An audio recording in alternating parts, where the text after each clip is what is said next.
Good morning, everybody. Texas Homer here. Ian Boyd. The season is over, but we are not going to stop analyzing and looking at the schematics to try to find answers to what potentially went wrong with this talented Texas offense. We got NFL players, but we weren't able to maximize. Ian has a well thought out theory on why that was, and we will discuss that. And then after as well, we've been dealing with portal retention, guys going to the NFL, all that kind of stuff. How's that going to affect the team next year? Elio, good morning. Drew, good morning to you. AR, we're going to do the call-in show on Thursday night, so make sure to jump on and talk with James when we do that. Kevin, good morning. Roaster, good morning. Eric, you as well. All right. Ian, the season is over. What went wrong on offense, Ian? You know, one thing that I usually explain all the time that I didn't really detail in the season, interestingly enough, is the dynamic Texas had at quarterback and tight end. I thought that was illuminating when I read that. It made a lot of sense to me. I call that spread 201. And spread 201, the principle is your quarterback skill set determines your tight end skill set. And so, yeah, I was on the treadmill yesterday watching you guys, and I decided to. As soon as we brought up meme culture, Ian immediately was able to jump in the chat. Dex Machina that I happen to be watching. So slow this speed down here so I can go to a brisk walk. Troll Paul. Okay. The counterintuitive truth of quarterback tight end relationships is this. Your tight end in a standard spread set where you have one running back, one tight end, and three wide receivers, your tight end has to block the sixth guy in the box. So if you're facing a nickel defense, 4-2-5, just the standard deal, they got 4 down linemen and 2 linebackers, right? That's 6 players. You have to block all 6 to make sure that there's somewhere for your running back to go. 5 offensive linemen block 5 of them, and then your tight end or your quarterback have to block the 6th. Your tight end blocks them in the literal traditional fashion of pushing them. The quarterback blocks them by reading them. And if you want an offense that can run the ball on 3rd and 2, you can't just read them on RPOs. Right. Because they'll force you to throw. You need to be able to read them with a quarterback keeper. So that probably all sounds pretty straightforward, but here's the tricky part. If you have a pocket passing quarterback, you'd think, oh, well, the player I want to pair with this pocket passing quarterback is a receiving tight end, a Travis Kelce type. No. Right. Because your receiving tight end can't block the 6th guy in the box, and neither can your pocket passing quarterback. If you have your dual threat quarterback, you're like, oh, I know the perfect guy to put with a dual threat quarterback. It's a big blocking tight end. No, because now the fact that you have a quarterback that can block a defensive end means your tight end is now freed up to be more of an athlete and a receiver. If your tight end can do both, that's great. But most of the guys that we talk about as the great tight ends in college football and NFL, they're not actually that great at both. They're usually good at one and then like adequate at the other. Okay, so Texas had a pocket passing quarterback, Quinn Ewers, and then they had. Here, let me visually explain this too, real quick, just for the audience. So what Ian's talking about here is the defensive end. Okay, if you have a running quarterback on a zone read, you don't have to block this defensive end that's boxed right here. The quarterback will read him. If the defensive end crashes in towards the line, that's when the quarterback gets the tip to pull the ball and run outside. If the defensive end just sits there, then the quarterback in his own read is going to hand the ball off to the running back. So it's not that the quarterback literally blocks the defensive end. He occupies the defensive end and neutralizes him. Now, if you have Quinn Ewers, who's not a running quarterback, this defensive end has to be blocked now. So the Y on the other side of the line will come off in more of a sniffer thing where you're sitting back here, and then he'll run across the line on a lot of schemes. He'll run across the line. Everybody will down block on the offensive line. They'll all go this way. Tight end will come back and seal this backside end. So that's what Ian's saying. If you have a quarterback that can't run and occupy this D end, then you have to have a tight end, even though it feels like, well, if I have a running quarterback, I just want him to roll out and the tight end will leak out with him and we'll have fun. That's actually not how it's going to work. So that's what Ian means visually by the requirement of a tight end if your quarterback is not a runner. Fair.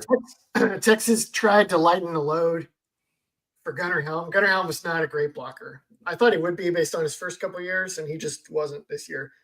They would mitigate this by running split outside zone, where Helm would work back across the formation to block that red block defensive end. Mm-hmm. But because outside zone had such lateral flow the other way, he didn't really have to block him that hard. He just had to get in his way. Yep. And then they would run counter. And the thing with counter is that you would pull the backside guard to block that end, and then you would pull the tight end to lead up to a linebacker. Yep. And leading up to a linebacker, you want some forcefulness, but it's not as tough as like kicking out an end, obviously. So you can get by with like a receiving tight end like Helm that at least tries to do his job and make sure he at least gets his hat on the right guy. But if you're in the red zone, if you're in short yardage, you need forceful blocking. You can't just screen people. They're going to run through you. So it's not all about running head starts either. You have to sometimes just be on the line and block. Yes. So, okay. Now, Sark is aware of all this. His normal modus operandi is to have the ability to get into 12 personnel regularly and then have a second tight end on the field. And then theoretically, one of those tight ends is an adequate blocker and the other one is like a good forceful blocker. Okay. So our good forceful blocker was Juan Davis, but he wasn't, wasn't that good. Wasn't that forceful. And well, it's not even his key skill set. In high school, he was an outside receiver. He's also he played off the ball. Like right. He couldn't play on the line. Right. So he was kind of like a fullback. He was solid, but he wasn't. So anyway, the point is Texas did not have the personnel to own the trenches. They had a million tricks to make the run game work between the 20s, such as the counter blocking, split flow outside zone. Also, they had a bazillion leak plays. They had like a tight end to leak play action built off of every run where Helm would fake the block and then release out. He's dynamite on those. And those are awesome. And if you hit those on the 30 and you score, that's great.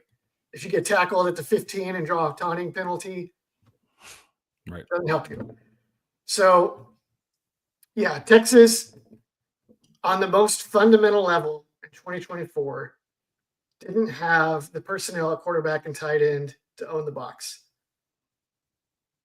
Now, we actually skipped what I would call maybe spread 101, which is that the point of spreading a team out is there are less people inside and then you can hammer them. The concept of spread to run versus spread to pass. Yes. Spread to pass, we'll get to that. I think I'll call that spread 401 someday. I'll write a book and I'll explain it all. I like your books, man. So I hope you give us a new one. I'm going to try to do one this off season. Cool. Okay. Because I'm not moving this year, so it might actually be feasible. Texas did not have a gap, B gap hammer in the run game. They weren't like that powerful inside on the offensive line, but they also just didn't have that dude who was it's not even just size, it's also like if you go watch Cedric Benson, what made Cedric Benson great was his first step could be lateral and it could be sudden and powerful. And so like he could like wait behind the line and then dart when the crease opened at the last minute and then fall forward. So Cedric Benson was the king of like, oh shoot, this is going for nothing. Oh, he's still not down. Oh, he's still not down. Okay. What did that come to? Oh, it's 2nd and 3. I don't know if people remember Cedric Benson that well. But it was like legend. That. It was like that all the time. And they did not have anyone like that. Like Weissner was getting better and better as the season went on at reading blocks, and he ran as hard as he could. But when you watch him, like his legs are like 50% of Cedric Benson's legs in terms of circumference at the thigh, right? It's just not the same. So Texas didn't have the hammer. They didn't have the right quarterback tight end pairing. They didn't get synergy from that pairing in the run game. The pass game, they were awesome as the leading receiver. But in the run game where they needed it, wasn't there. And then 301, the outside receiver is the most important position on the offense, in my opinion. And my opinion is right. So don't challenge me on this. That was such an Ian Boyd sentence right there. I don't have 30 minutes to go over this right now, but it's the most important position. If that guy can beat man coverage consistently one-on-one and catch the ball, then you're cooking with gas. You put that guy in any style of offense and you're cooking with gas. You put him in the wishbone, cotton spare, you pull the safety, the wishbone's unstoppable. Put it in the I formation, the I formation's unstoppable. Put it in the air raid. All those crossers and meshers become uncoverable because you got to worry about who's Michael Crabtree outside, right? Don't bring that up. Okay, Texas actually was in decent shape. Texas was in kind of great shape here. The only problem is that Isaiah Bond was the guy early on. Then he got hurt, and then he was just like done, except for the Florida game. We just didn't see him. And it took a little while before they really zeroed in on Matthew Golden as the replacement. Yep. Matthew Golden was actually maybe better than Bond all along, just less explosive. And Matthew Golden has a chance to be the first receiver selected in the NFL draft. Yeah, the scouts are loving his tape right now. It's awesome. Yeah, he toasted Avion Terrell, Clemson. Well, he didn't toast him, but he did really good. But just solid hands, able to make quarterbacks right. His route running was way better. I mean, yeah, he looked, yeah. So they had him, and I think Matthew Golden is the main reason that Texas advanced to the semifinal. Besides the main reason on offense, defense was supreme in all things. But that's the core reason, yeah. Yeah, and when he got injured against Ohio State, I was tempted to just tweet out like, "Guys, it's over." It felt like that. It certainly felt like that whenever he went down. I didn't. It just felt unnecessary, and they almost pulled it off. And they could have pulled it off if he had been 100% down the stretch. Yeah, as a big like you watched the. You watch like this. If you have YouTube TV, go get the Skycast of Texas versus Ohio State. Nobody was open on third down. Nobody was open on fourth down. If Quinn had more than 2 seconds to throw, maybe somebody could have worked open. But on the initial concept, everything was covered. That was a lot of talking, Connor. What are your thoughts? So, yeah, on the outside receiver, right, we had that in theory, but we didn't figure it out until late. And if we could have figured out that Golden was that number one guy from day one, that would have been much more helpful. But I can't argue with any of it.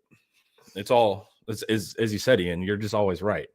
But the spread defenses to hammer them out inside, we didn't have the backs for the A and B gap.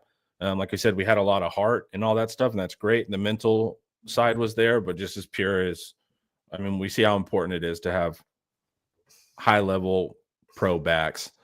It matters. And then quarterback skill set selects for the tight end skill set. Yep. So I'm a Gunnar Helm as a passer. There's also me too, man. It's like I'm just not a huge guy on like absurdly tall tight ends because of arm length. And so it's like I feel like when you're tall and lanky, it's easy to get inside of you. I feel like your arms aren't that well connected to you. Like when you're an offensive tackle, you're also huge and 300 pounds. You're like proportional. But when you're like 6'7" and still fairly skinny, it feels like your arms are not like fully in control of your body. And so that's why I tend to like kind of the more fullbacky style blockers in that situation. And then as far as outside receivers reigning supreme, I agree with you. I probably didn't agree with you like 3 years ago, but you've been able to recruit me to your side with article after article explaining that position. I was watching on that point. This is funny. I was watching Friday Night Lights last night, the movie, Yeah. And there's the funny thing about that team is that like the big story is like Boobie Miles is like the alpha and omega of the Permian offense, right? Then he gets hurt, and then in the movie, it's like, oh, Chris Comer is awesome. I guess we're okay, right? And in the book, if you read the book, which everyone should, it should be required reading for sports fans. I don't think there was like this huge. I don't think it was quite as big a deal for the coaches when Boobie Miles went down because they knew what they had in Cormer, and it was just kind of a revolving door, right? But what barely comes up in the book, but absolutely comes up if you can find the old games of the '88 Permian Panthers, or you look at their old stats, which I did once when I wrote an article about it, or if you look at the history of the team, like they won the state championship the next year, and then the year after that, they had this receiver named Lloyd Hill, who was a starter as a sophomore, a junior, and a senior. And they evolved the offense to run the ball with the tailback less and throw it to the flanker more.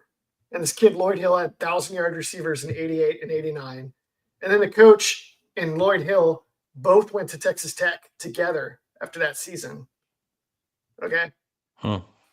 And the real secret of their offense in that final run was they had the outside receiver that made it impossible to stop the wing T run game. So, like, even in this most fundamental myth or story of Texas football and football in general in America, there's a deep threat receiver that everyone doesn't realize was like an enormous linchpin to the whole operation. When you think about the start of football, why did they even come up with the idea of a flanker or a split end?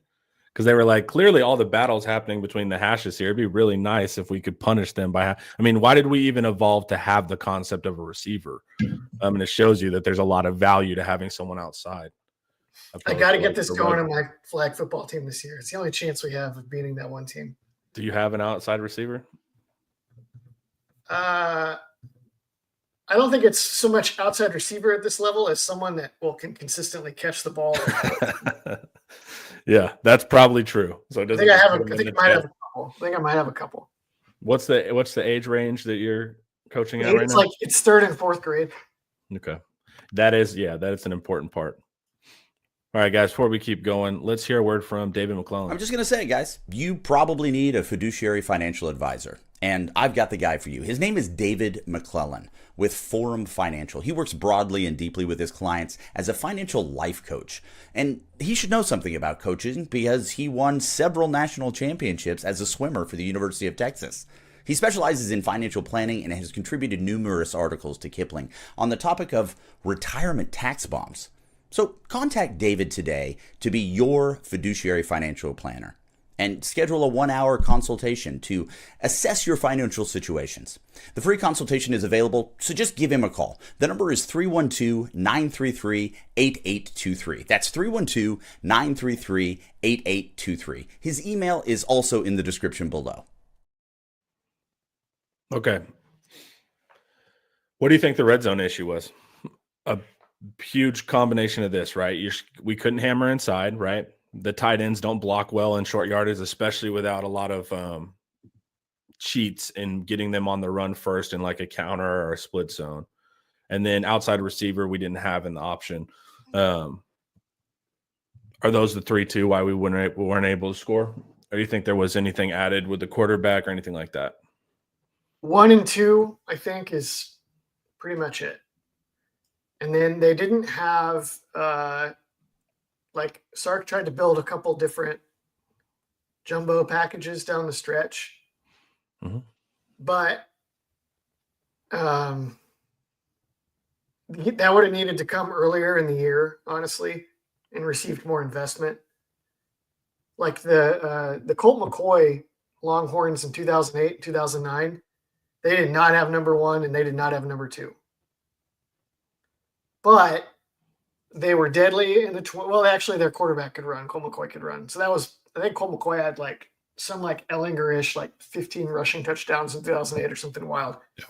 So maybe they had number 2 a little bit, but they also had this jumbo package they used all year long, where they'd move Obaniah to running back and then put their defensive tackles on the field as fullbacks. And it was like a full fleshed out package. It wasn't something that they installed 1 week and ran a couple times with a couple different plays. They had it was like a full thing. And Sark was never able to quite get that going this year. He had kind of like a grab bag of short-term, short yardage solutions, and none of that was going to work against him. It felt like the whole offense was designed on tricks and workarounds. Yeah. And so it's like, it's really a sign of like Sarkisian schematic ability. And it's also clearly Sarkisian admitting quietly that we can't execute at a fundamental level right now. And everything is built off like movement and finding advantage schematically, opposed to just kind of lining up and, trying to go over somebody. And that's a little tricky. You think that was the same issue last year? Let's see here. I felt good outside, right? Worthy had some drop issues, but AD we had trust. Yeah. Yep. But I feel like 1 and 2 were still a problem last year. Yes. Because JT Sanders was not like a great blocker. Yeah. And then we had Brooks go down and we had young backs, and we still had pretty much the same offensive line. Brooks was best short yardage runner for sure last year. And he was, again, not like a huge forceful guy, but he was so good at waiting and setting up his blocks and maximizing interior lanes. So he also had that slashing style I think you were talking about with Benson, where it's like he's not going to be able to get through that, and then somehow he just kind of makes a cut and comes out on the other side. But also it's like, do we need – I've also heard this, like the run game. Well, the run game was good when we had Bijan, Rojo, Brooks. Does this mean that – and also Sark at Bama had Najee Harris. Does Sark's offense – he talks about all the time that it's built on the run. He wants the 1,000-yard rusher. Does Sark's offense need that early round running back? I don't know no. I think it doesn't have to be someone of a particular quality. It just has to be someone of a particular skill set. Like I'm trying to think if I can think of like I'm a proponent. I don't care about home run speed at running back. Because in my opinion, your outside receiver in your passing game is your home run hitting. Like if my running back can break away for 80 yards, that's really cool. But I need him for hammering too high defense and short yardage and red zone. Getting 5 when you block for 3 type thing. And if he adds 80-yard runs on top of that, that's awesome. I have a Hall of Famer, but I don't really care. I'm trying to think of a guy that's like a really good, get you a little bit of yardage at a time, but not necessarily. I mean, Rashawn Johnson. I don't know. Rashawn Johnson was pretty good though. That's why I was like, I've tried to think of like, how do you plug this into a Sark offense where the running back is not bona fide NFL? I mean, anyone that meets that description that plays in an offense like this is going to end up in the NFL. In the NFL, that's true. It kind of self-selects for it. I was hoping Christian Clark would be this. I thought Christian Clark was like an amazing opportunity for Texas to have this kind Clark's of guy. My favorite running back on the roster from his high school tape. Deontay Foreman is a great example. People have an inflated sense of Deontay Foreman because he ran for 2,000 yards, but it was just the scheme. Cody Johnson, no. Cody Johnson was not quite on that level. He was kind of slow-footed. Oh, you know what? Malcolm Brown. Malcolm Brown was like that. And his offense wasn't very good, so he wasn't remembered as well. But that's the kind of player that he was. Yeah, but that's like a 5-star pedigreed NFL player. The argument is like, can you make this work without a pro running back or a late round running back? He played at Steele, right? Cibolo, yeah. And so he was playing. So he was in the beat us in state that year. I remember him well. He was in the high school equivalent of a like, whoever the Vandegrift and Lake Travis both had kids like I'm describing on their teams this year, and probably neither of them have noticeable D1 scholarships, but they were both big, thick kids that were good at falling forward. I can't remember either their names, which is a good. Chris Warren, no, he was too big. So basically, we can't come up with a proxy to this. We need an early round running back. Jonathan Gray was the do this and get you the 80-yarder until he blew out his Achilles. Dude, he was crazy at Aledo. I remember him in high school, dude. Jonathan Gray was a special back, man. Okay. All right. We've identified the problems. What happens next year? Well, let's look at quarterback position and tight end mix. Okay, we have Arch coming to play quarterback. Arch has movement ability. Does Sark want to run him? No. Do the Mannings want Arch ran? No. But we can theoretically run a zone read with Arch and occupy an end. You could do it in big red zone situations and in big games. Right. And then the rest of the year be like, we're not going to do that. Yep. But we do have that capability, which matters. Yep. And then tight end. So we're losing Helm. We're losing Davis. Who's going to be our blocker? And I think you mentioned Spencer Shannon as your lead candidate right now as a blocker. So the only thing with Spencer Shannon is that he didn't play this year. He did play last year, I think, a little bit. We assume that he could be this. He's like 6'7", 260. So you're not going to love that. Right. Yeah. I like stockier guys. And no, Liberty Hill does not have anyone like this. Sorry. Do not bring up Liberty Hill to this guy, man. And I don't know if he's actually good at blocking. But theoretically, Spencer Shannon is on campus to be this guy. And then your receiving tight end that does the leaks and the easy blocks and goes out and catches passes in 12 personnel will be the winner of like Amari Niblack and Jordan Washington. Yeah. I think they're trying to get Amari Niblack to the point where he can at least be Gunnar Helm or JT Sanders as a blocker. He's not going to be that. He doesn't have the size for that. He could be that.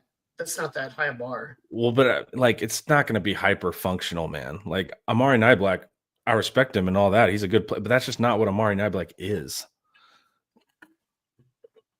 He's a destroy you on crossing routes tight end. Like him in the box. Like I'm okay with him blocking nickels like from the slot, man. But like as far as like a split zone counter tight end. So you got Shannon. Yeah. And Jordan. I think they believe Jordan Washington could maybe do this, but he's now. I don't know if he blocked a day in his life in high school, and he's got like the size and power for it, but he's got to learn it. Like you remember when they got JT Sanders, in the very first year, his freshman year was Sark's first year, and they had an open practice, and they had a big walk on whose name I don't remember, off to the side with JT Sanders while the rest of the team was practicing. And they had like a G over there just drilling blocking with JT Sanders and then the big walk around kid. Yeah. And there's a lot of 1-2 and technique that just doesn't happen unless you're invest, blood, sweat, and tears into it. Well, and also the problem is it's like a lot of the times it seems like we're bringing in tight ends that want to be wide receivers. They just got too big, opposed to like wanting to be tight end. Like we're teaching them to block later versus the inverse. Like these guys truly want to catch touchdowns and go to the league. Blocking is just something they have to do to catch those touchdowns. And I think it'd be interesting if we did start bringing in some body types that were more fullbacky, more of the mentality of a blocker. And that way, at least in 12, we can keep all of our receiving tight ends. But in 12, we have a true blocking tight end. I agree. And what I would do is you keep getting these athletic receiving tight ends like they've been getting. Your Niblacks and Jordan Washingtons and whatnot. They have that one kid coming in from like Georgia or Alabama or something. It's like that kid's a hammer. So he might be good at it.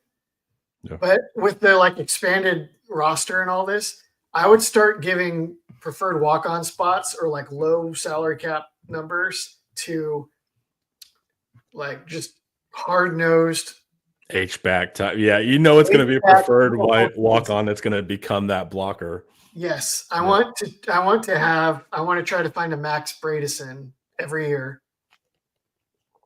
And then yeah, you can draw up your offense where the tight end can even be in line and not that great a blocker if your fullback is a hammer. Right.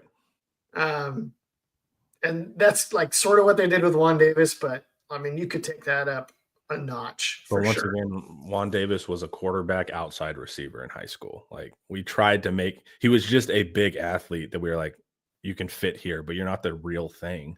Yeah, but he was about it, at least. He was. I'm not doubting like his want to block, but as far as like that athlete, he was, watch him in high school. He's incredible. He was doing like spin moves at running back. He was mossing guys. But in high school, you didn't see him lead blocking very much.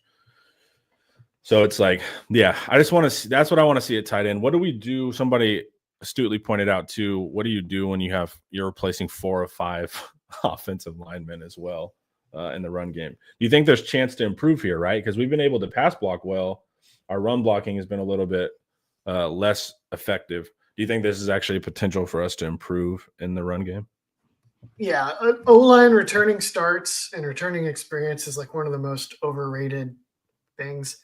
Like you need guys that have been in the system, developed strength, know their assignments, and have natural power. And if you have those things, it doesn't really matter how old they are, whatever. Like I've seen this a million times where you try to prognosticate based on which teams have like veteran offensive lines with all their starters back, and it just does not correlate to winning. It just doesn't. Yeah. Like one of the greatest Tom Osborne Nebraska teams of all time came the year after they lost like everyone that had ever played offensive line. And then they just rolled in the next unit and they were just as good or better because of the system. So Texas has, I mean, we could go through it. Trevor Gooseby is going to be your left tackle. Mm-hmm. He's going to be a third-year guy. Mm-hmm. He's played a ton. Okay. Left guard Neto. Right now would be Neto, who will be a fourth-year player. Hudson at center. Probably Hudson at center, fourth-year player. Probably Campbell, fourth-year right guard. And then right tackle right now would probably, you would guess, second-year, 5-star quick athlete, Brandon Baker. Yeah. So it's like, I have a million bigger concerns than offensive line next year. Yeah. Well, I think with offensive line, I think there's potential for improvement in the run game. I don't know about the pass game, but I feel like there's potential there, right? You're getting Neto, who's a big guy, Hudson, who's a big guy, and then Campbell, who's a shorter but stockier guy. The problem was we need more interior run blocking ability. And so switching that up feels better because Jake Major is a little bit undersized.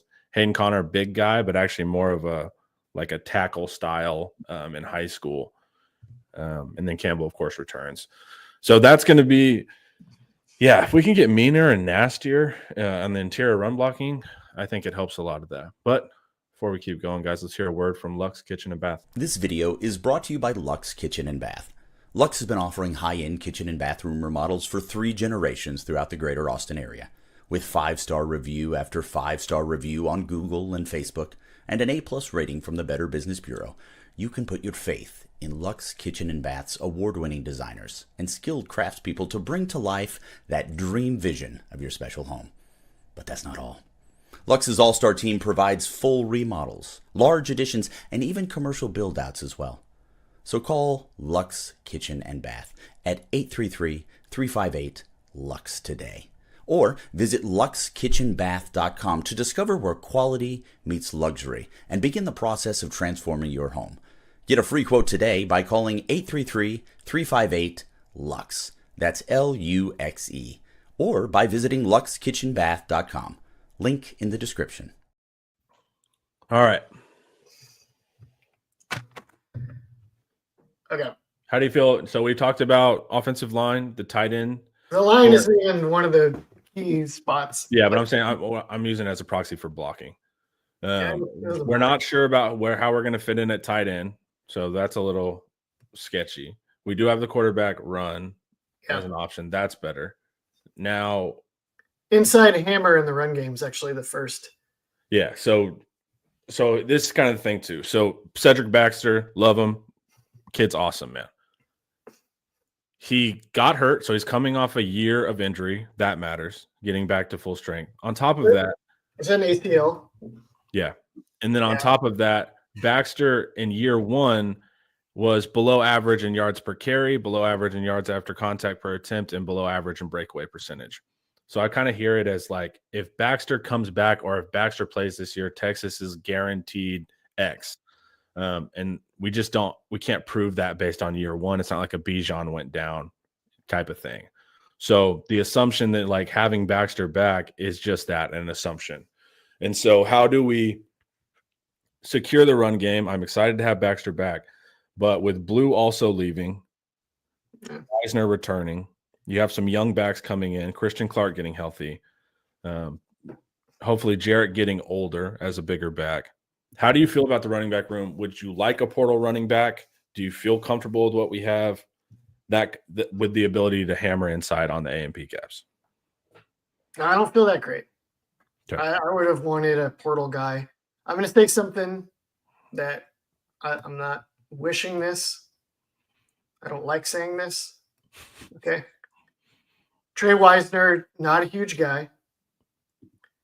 226 carries, 44 receptions last year. So 270 odd touches, right? Probably a lot of practice reps because they didn't have bodies. That's a lot of wear and tear. Like one of the first things I did in fantasy football this year was like, I'm not taking Christian McCaffrey because he just got like 400 touches last year with the playoff run. And if I use my number 1 pick on that guy and then he goes down, I'm so screwed. So I'm just saying, like, watch out for Wisner's health next year if they have to lean on him again. He had a lot of reps, man, getting smashed in pass protection too. Yeah. So theoretically, because of that heart, because he's down.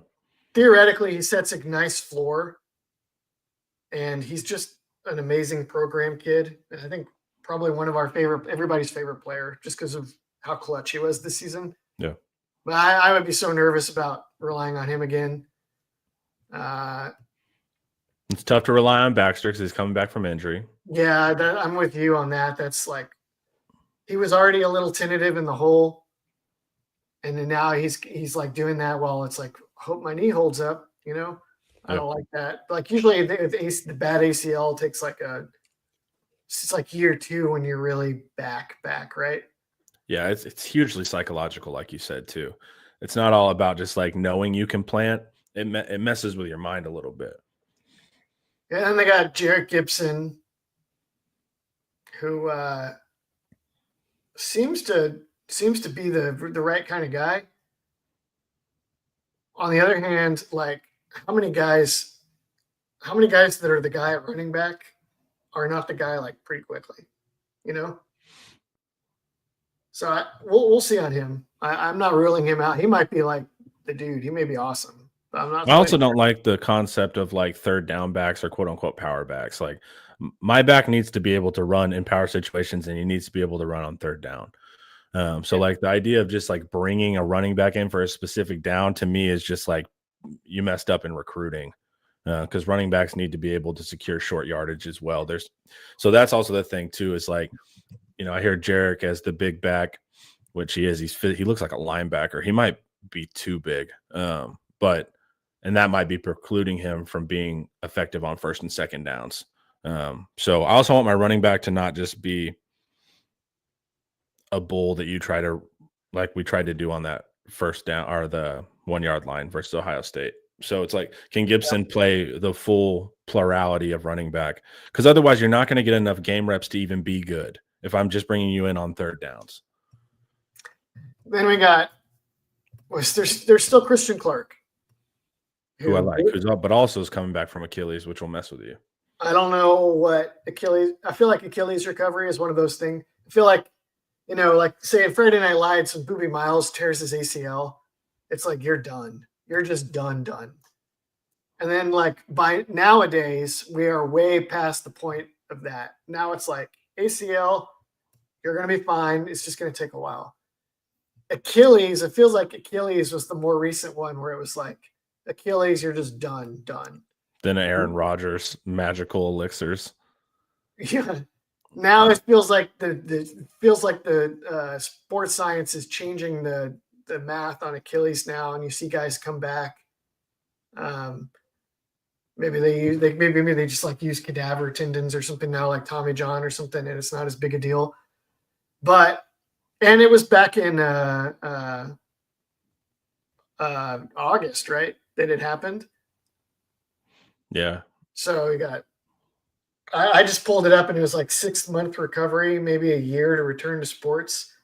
It feels like there's a chance that he could emerge in fall camp. But this is also the point you make in the article. The more players you have to name to try to get an answer, the least likely you are to have success at the position.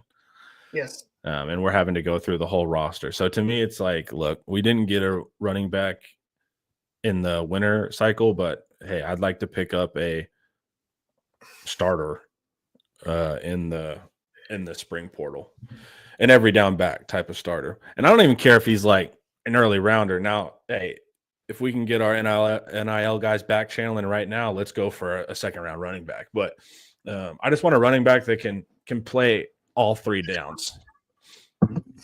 And he could be a 5th-year smart player. Like you said, it doesn't have to be like totally talented. I just want a guy with the skill set, the knowledge, and is not a situational back. Yep. So then they have a couple freshmen coming in. Yeah. They got Ricky Stewart, who's another like speed back, right? Yep. And then we got Simon out of Louisiana. Yeah. And Simon had some potential there too. Yeah. I think I like Simon. I don't really honestly even remember.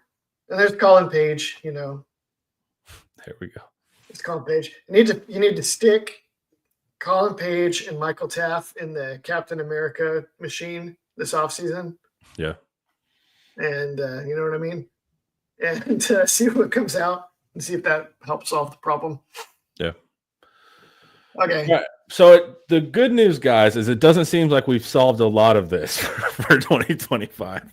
So the big questions still are, do we have a tight end that can block? Do we have a running back through the A gaps? Also, let's talk about outside wide receivers because we don't have any of those returning either.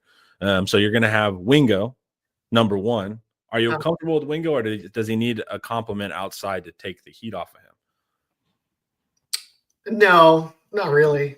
I mean, if you have one like that was pretty sweet in 2023 when they had just a destroyer on both sides. That was nice. I don't think that's essential. Like Ohio State usually doesn't have that. They have the inside threat and the outside threat. Yeah. If DeAndre Moore is back, which it sounds like he is, you got the inside threat, especially if he starts catching the ball a little more consistently. Let's do a lot of jugs machine. Ian's going to like this comment. I saw it. Go fire that up. Yeah. All of this is irrelevant. Arch throws bombs. Arch is going to paper over at least some of this. Wingo, I think is I think he's going to be awesome next year. So do I. I don't really worry about it. Like he's such a freak. There's obviously moments. I feel like maybe 4 or 5 different times in the postseason, including the SEC championship game, he would take an inside release to get open faster, and then Quinn would throw him to the sideline, and they'd be incomplete. Yeah. And I don't know whose fault that was, but I feel like it's very easy for that to be fixed in an offseason on either side. So I feel good about that. I feel like so Parker Livingstone's the guy that gets the most buzz, it sounds like, is the other outside guy.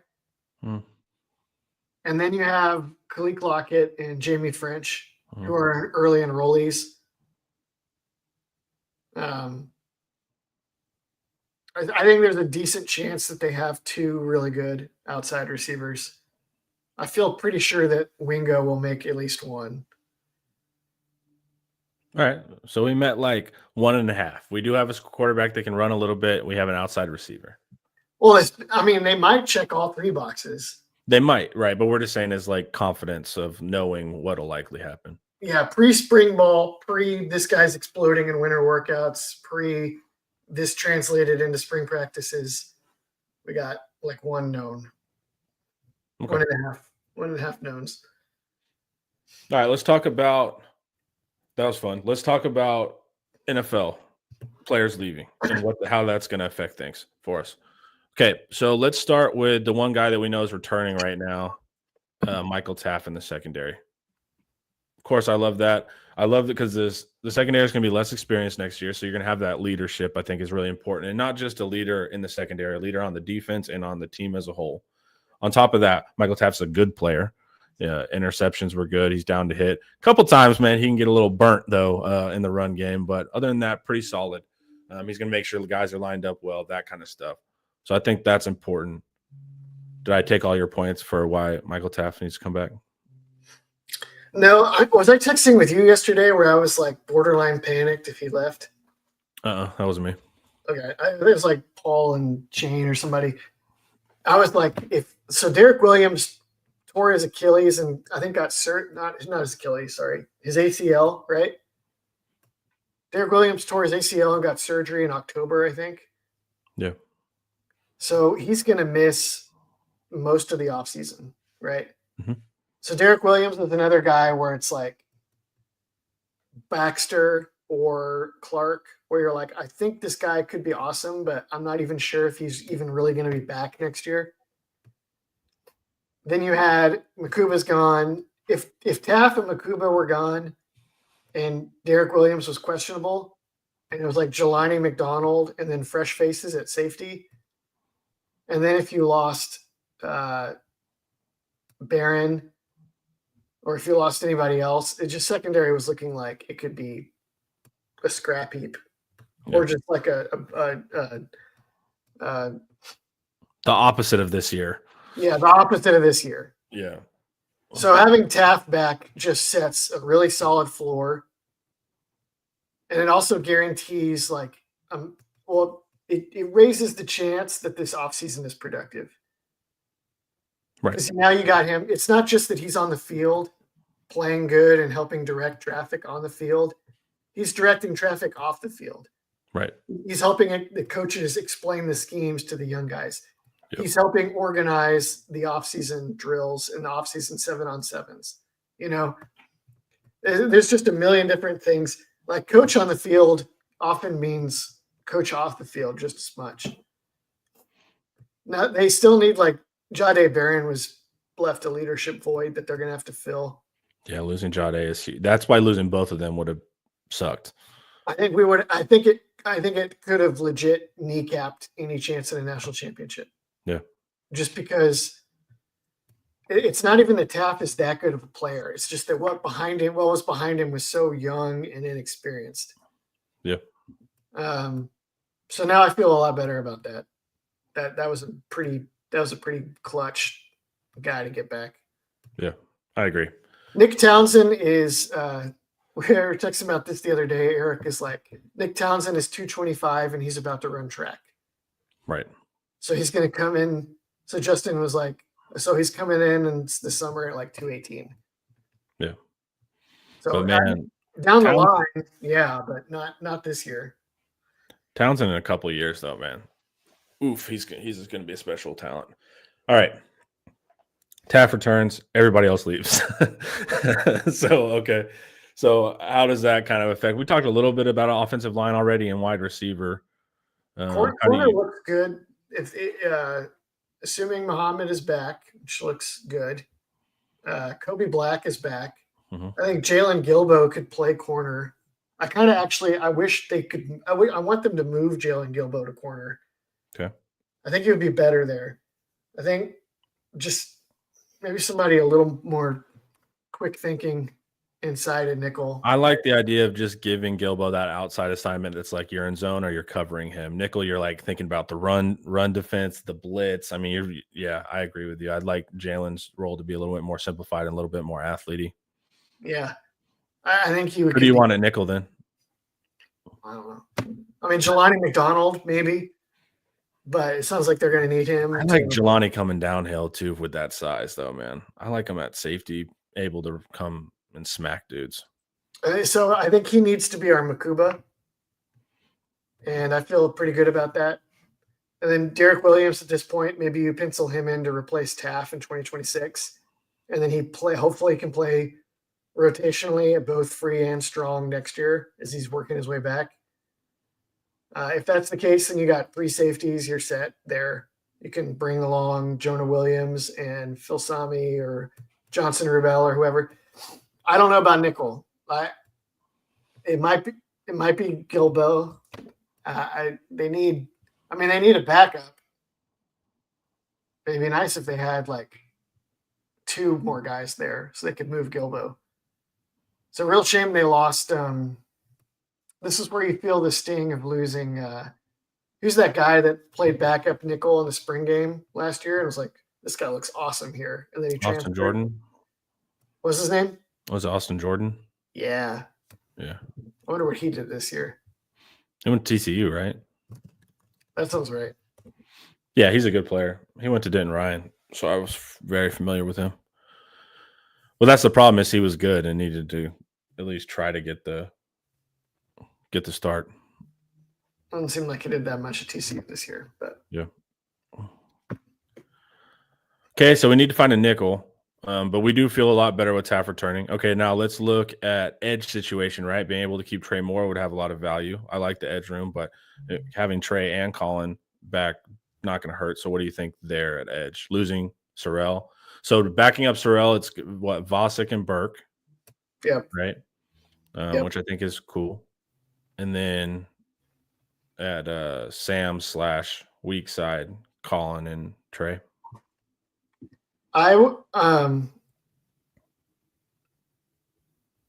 Looks like I think Quinn just announced he's going to the NFL. Oh, did he? Congrats. Yeah. I know they're working that up to it. They always like try to make the quarterback go last there. Let me see. Yeah, he did. Okay. What were we just talking about? Oh, edge.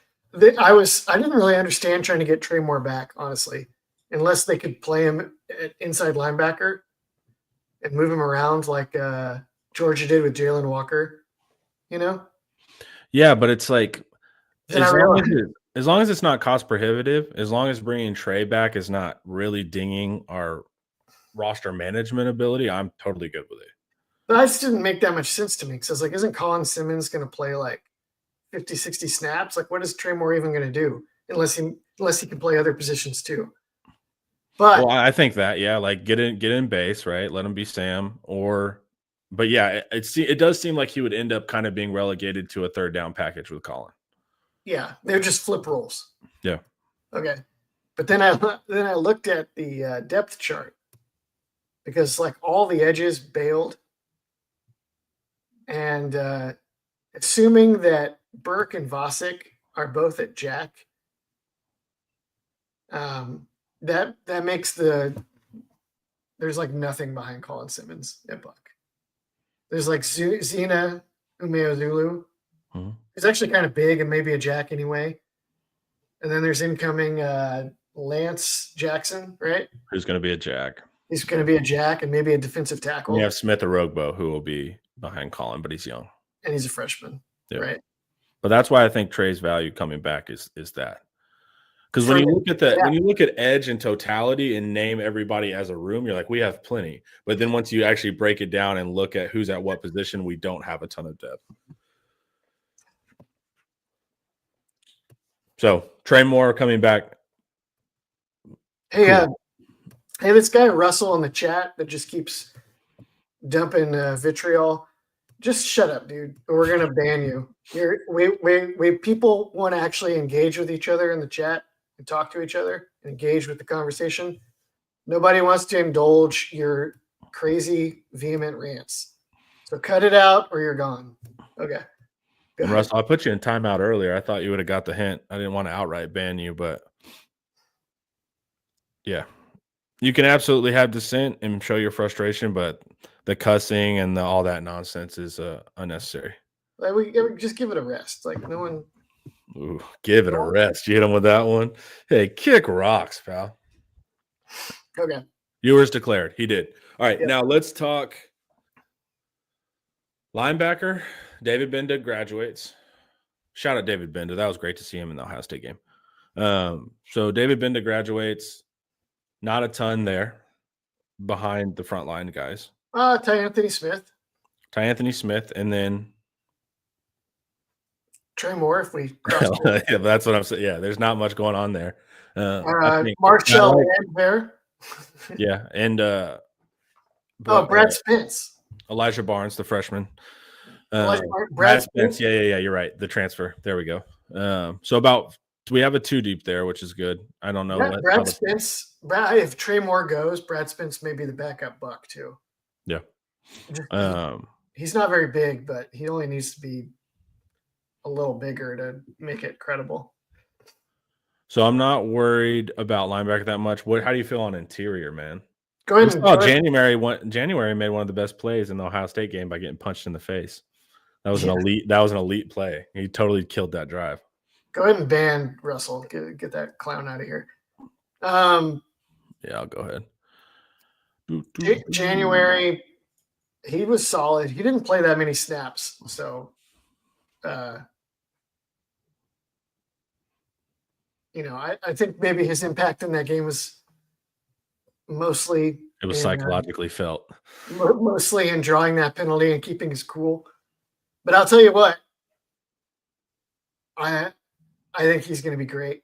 And I do think it probably is a good indicator when your super big athletic defensive tackle is calm in that moment.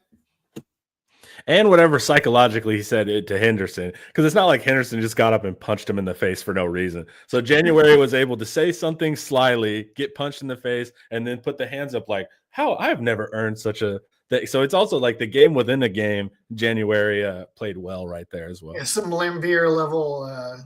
It's the Anthony Hill method. Like Anthony in all his interviews are like, yeah, happy-go-lucky golden retriever energy, but like everyone's trying to fight him in the game. So he's saying crazy stuff on the field, I think pretty good chance January's in the 2 deep, right? Mm-hmm. They're going to try to get more guys in the portal, I'm sure. We got Shaw, but big boy out of Carolina. The way they've got it, Eric convinced me they actually have it pretty good. Where they got Shaw and Brevard, so they have a functional defensive tackle lineup for the spring. But they're going to end up getting a ton of snaps for Melvin Hills, Alex January, Josiah Sharma, Justice Terry, Myron Charles, who are all early enrollees. And then you're also going to get they did this last year, you're going to get a really good look at what those guys are. And then if you need to add defensive tackles in the spring window, it's not that hard to plug in defensive tackles in fall camp. It's not like quarterback or safety where you got to learn all this stuff. Yeah, it's basically go forward or anchor run. Yeah. So I probably the least intellectual position on the football field. I haven't watched Shaw's film yet, but right. That's the thing though, because it's like one of the least intellectual positions on the field. Sometimes guys can be so dumb that they just can't ever. That's also true. Yeah. So that's what I like about January. Like, hey, I don't know. Yeah, I feel like that. Exactly. It shows some savvy and some understanding, some intelligence there that will also translate to not being lazy and maximizing. And yeah, I've always been high on January. I think he's awesome, especially as a legacy man. He wanted to come to Texas. There weren't a lot of games we get in January to Texas. Did his dad play at Texas? Yeah. Oh. And then so yeah, January was just kind of like not all the cute stuff in the recruiting, So you're gonna have somebody that wants to be there type of stuff on top of showing some intelligence, and at defensive tackle. Okay, so you feel a little bit better about defensive tackle. Okay, cool. We've talked outside receivers. We talked running backs. We talked everything. I think we're good. I feel good on. I think the team is going to be a playoff team next year. A top 12 team. Yeah. Secondary is still a little bit of a concern, but it's a lot less with Taft back. Just because it's just one less thing to worry about. Yeah. I feel pretty good. I think I feel a little less good on offense after going through this patterns deal with you than I did like a couple days ago. But Arch throws bombs. That's what I think is the real difference here, man. If we can institute some quarterback run, and Sark won't design him runs, but that doesn't mean Arch is not going to take off like he did that 140-yard run. So you're going to have some of that advantage. The deep game should improve. And then also Arch has more confidence in condensed space quarterbacking. So he'll fit it into tighter windows, whereas Quinn almost never tried to throw that ball. So does that mean interceptions will likely occur? Probably, but also means touchdowns will likely occur more too. Probably sacks will be down too also. Probably sacks will be down too. Yeah, when he was at A&M, when he's running on the outside and just shrugged off the defender, I was like, ooh, we haven't seen that. That's so yeah, I think Arch will help a lot of that too. The classic thing, this is not really that true in college, although I think it's becoming true in college. It's very true in the NFL. But the thing goes, high yards per attempt, low interception rate, low sack rate. You get to choose two. High yards per attempt, easy. Yeah. And then what was the other one? Low sack rate and what? Low interception rate. Low sack rate. So you want the high interception rate, but the low sack rate. Yeah. Okay. Because that's also going to supercharge my YPA. Because really all I care about YPA. So it's like if I can get sacked less, then that's good. You care about it over possession? I don't. How high of an interception rate are we talking here? You get what I'm saying? Like, as long as it's like, if it's not like top, 5%, okay. Like if it's above average, I don't care. Now, if he's like throwing the most picks in the country, of course. Okay. I think I might agree with you. It kind of depends on your style of offense. I think in this style of offense, you'd rather have the high interception rate than the high sack rate. Because this offense is all about explosive plays. Because I saw Quinn with a high interception rate and a high sack rate. That was not great. Did he? I thought his interception rate was okay. High compared to Quinn. Like last year, remember the whole thing last year with Quinn is like, well, at least he doesn't turn the ball over, and that changed. And so that it's kind of that factor. That like, I'm okay if our interceptions are coming. If I get 3 more touchdowns because Sark and Arch are pushing the ball down the field to 1 like interception head scratcher, I'm okay with that. I think it's like the 3-point versus 2-point argument in basketball. Yeah, I think you're right. But the idea is you usually don't get all 3 because the quarterback that protects the ball tends to eat sacks. Yep. And the quarterback that hits the high YPA and doesn't take sacks is throwing some balls that he maybe shouldn't. Yeah. Cool. All right, that was a fun exercise. And over the offseason, trying to really figure out how we can we just can't have the offense stalling like that next year because we're likely not going to have this level of defense again. So that means we can't be carried as easily. So the offense can't stall out and do these like weird performances half of the games. Quinn, y'all in the chat. Quinn is probably about 6'2". He's not much shorter than 6'2". He's not like struggling to see over the line. It's not a fake. If you see him in person, what stands out is, he is actually kind of tall. And also he's not very thick. He's kind of a thinner guy. He's like a classic, like lean Texas kind of guy. Yeah. But he looks 6'4" because he wears boots. That's also how he can cheat the game. Oh, shit. Yeah. Did he wear boots? He probably did wear boots when I was. A lot of the times you see him, he's wearing boots. And so he looks taller than he is. He's still probably 6'1", though. Yeah. All right, guys.